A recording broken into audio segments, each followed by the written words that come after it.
Napakasimple, madaling gamitin, at mini-maintain nito ang kinis, malambot sa balat.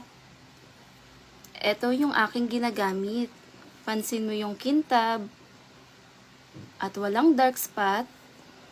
MP Roll-On Deodorant Bottle. Laking pakipakinabang ang dala nito, magagamit pang matagalan. Pagkatapos kumuha ako ng papaya, any soap po, at ikat nga ito sa small cubes. At ilagay lamang doon mismo sa glass bottle. 8 pieces, mas maganda, madami-dami, maliit lamang po ang pagkat natin at ilagay lamang doon mismo sa pinakabote. 1 tablespoon lemon juice. Na mayaman ito sa vitamin C na mas pinoprotektahan ng balat na magbigay kinis at lambot na mas kailangan ng ating kutis. Kasama na rin ng papaya soap na aking nilagay, mayaman sa antioxidant dahil naglalaman na rin to ng vitamin C at lycopene. At 1 tablespoon ng aloe vera gel na siyang magbabalance sa texture at mixture na ating ginamit, cooling effect, refreshing sa balat. Mas gugustuhin natin ang glow na balat, pantay na kulay, nagbibigay glowing skin, lakas maka-blooming for brighter and lighter skin. At pagkatapos, naglagay rin ako dito ng coconut oil. 1 teaspoon po ng coconut oil ang aking nilagay. Bibigay moisture at tumutulong magbigay lambot, kinis, kapansin-pansin sa ating kutis. Mas mapoprotektahan nito ang ating balat sa fine lines, reduce na rin to sa dark spot, tumutulong magbigay hydrate para sa skin. At ini-improve din nito ang skin elasticity, nagbibigay glowing effect lalo na pag ginamit sa balat. Mas mini-maintain nito ang glow sa balat, kapansin-pansin lalo sa kutis, nakakaputi. To give glow, brightening, lightening, and glowing skin. Madalas gamit-gamit na hindi pwedeng mawawala.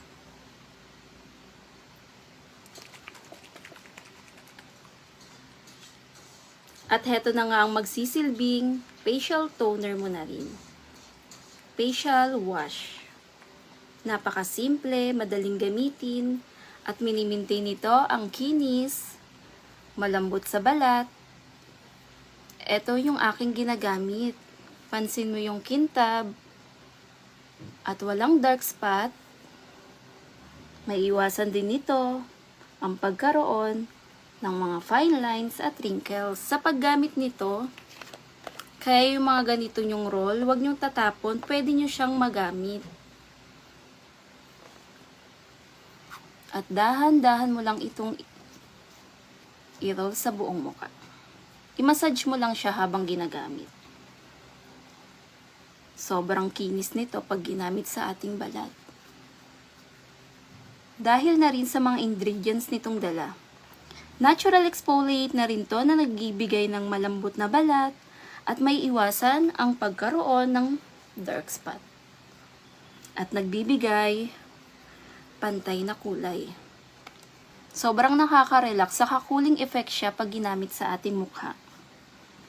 Sobrang moisturize at soften. Mini-maintain niya yung pagka-hydrated ng ating balat dahil sa dala ng aloe vera. At nagbibigay moisture sa dala naman ng coconut oil. At nagbibigay lightening, brightening, dala na rin ng lemon. At hindi rin to nalalayo sa mga mamahalin nating gamit. Pangmatagalan mo na rin itong magagamit. Araw-araw, bago maligo o paggising sa umaga, pwede mo itong gamitin. Sobrang gently lang niya pag minamassage dahil na rin sa roll nitong dala. Napakaganda ng texture. At habang niro-roll ko nga ito sa aking mukha, pansin mo yung datingan niya. Parang nare-rejuvenate niya na yung balat.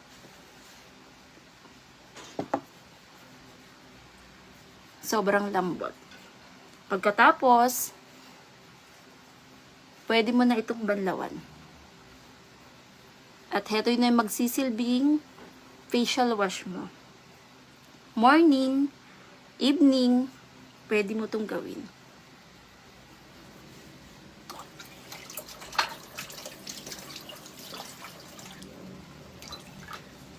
Ayan na siya.